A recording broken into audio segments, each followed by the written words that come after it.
Hello everybody and welcome back to Skip Allen Paints.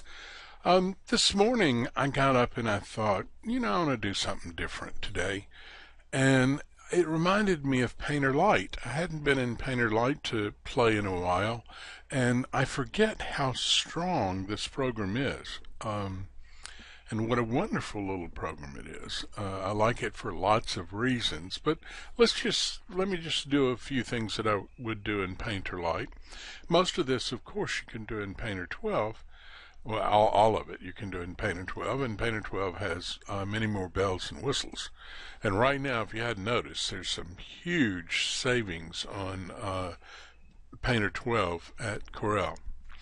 But let's look at Painter Lite. Okay, so we're looking at a photograph right now of my backyard, and actually I'm taking it from an upstairs deck, looking out at the utility building in the back.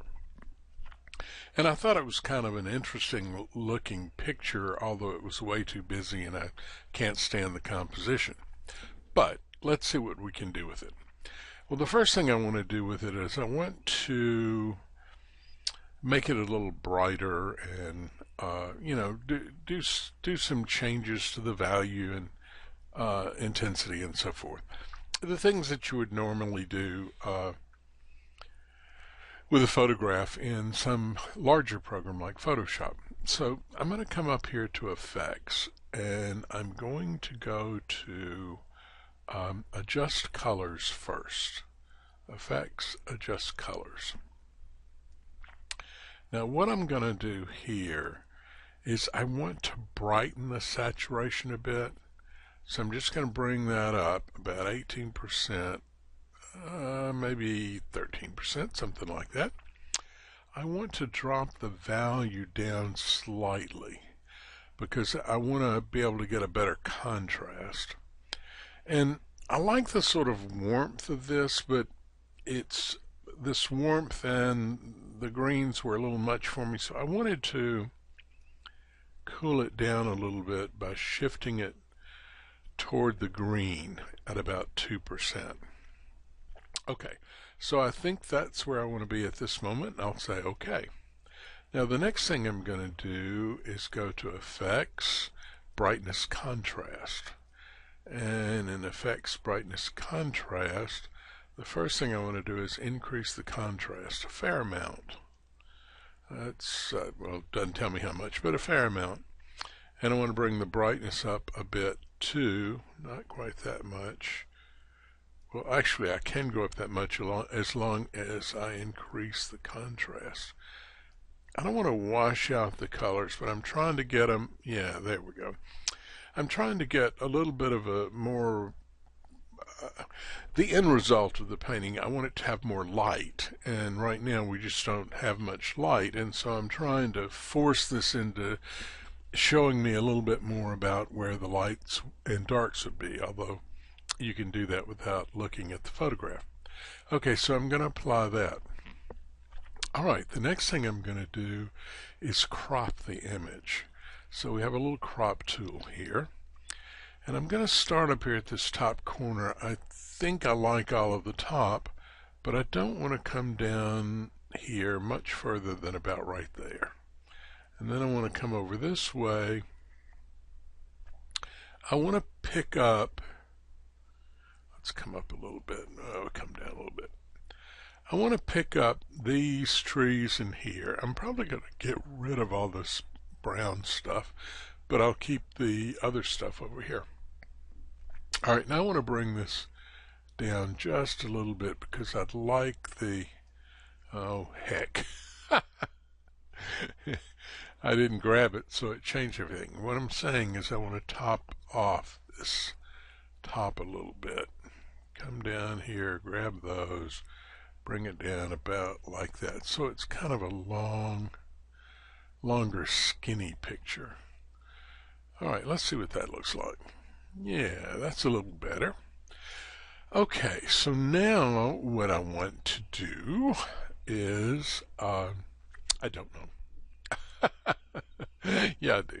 What I want to do now is I want to change the canvas size. So if I resize this, right now we're at 23 megabytes. I don't need to be that big. And so what I'm going to do is click on Constrain File Size, and I'm going to change the resolution to 100. Now, don't get panicked. A lot of you like to work in a much higher resolution, but for the moment I'm just going to change it to 100, and that changes the size of everything as well. Okay, now one of the reasons I change it to 100 is because if we have 100 pixels per inch, then when I change these pixels to inches, they make more sense. 18, blah, blah, blah, and all that kind of stuff.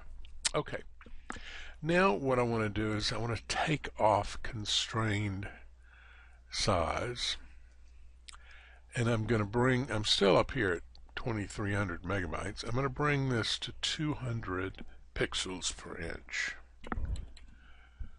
and say okay. Whoa, got big on me. Okay, now I'm going to go in, and I can hear the photographers going, oh my god, he's messing up his pixels and all that kind of stuff.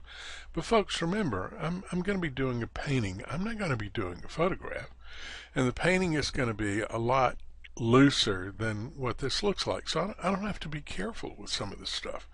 So we go back up to Effects, to Canvas Resize, and right now we're at 90 megabytes. I don't want it to be that big, and I'm going to take my pixels, or inches, change them to inches, and I'm going to change the configuration of this. I'm going to take this width to 12 inches. And sometimes when you're doing this in inches, if you go 12 and you know that that's not right, just put a 0 there and then backspace the 0. There we go. Now we got it. It's going to be about 12 by 7 at 200, and that's going to be about 14 megabytes. So we say okay. Now there we go. Okay, that's pretty much the image that I want to work with, and I think that I will end this video right here so you don't have to look at a bunch of videos. Alright, talk to you later. Bye bye.